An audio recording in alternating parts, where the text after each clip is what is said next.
Golden rice, lifesaver or GMO invader. Golden rice is a genetically modified strain of rice which can produce beta-carotene, aka provitamin A. Golden rice was produced by Professor Petrikis and Bayer in 1999 by the addition of enzyme coding genes. This process is known as transformation, specifically agrobacterium transformation. The enzymes are phytoene synthase from daffodils and phytoene desaturase from bacteria. These genes connect two biosynthetic pathways which already exist in rice grain and cause production of carotene, some of which forms beta-carotene. So, why rice, and why vitamin A? Rice is consumed by large parts of Southeast Asia as the main grain. In some poor communities, it's not uncommon for families to live on exclusively rice for portions of the year. Rice is a good staple, but doesn't produce vitamin A. In 2000, there are around 124 million children with VAD, mostly in developing countries. At the time golden rice was produced, there were 1 to 2 million children dying a year from VAD and a quarter going irreversibly blind.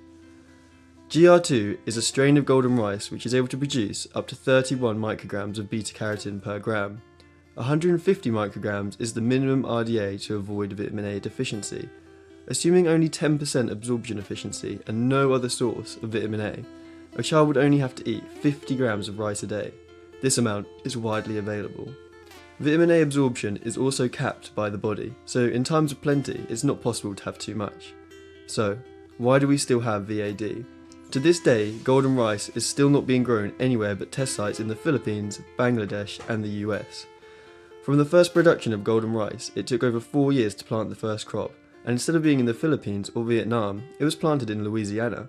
Golden rice claims slow progress is due to campaigns against GMO. Campaigners claim golden rice isn't the cure-all it claims to be. So, who has a stake in this? The GMO lobby. They claim to be releasing a free technology which could save millions of lives a year. Anti-GMO, they see GMO as dangerous and ineffective and look to other interventions to prevent VAD. They see golden rice as a Trojan horse to sneak GMOs into developing countries.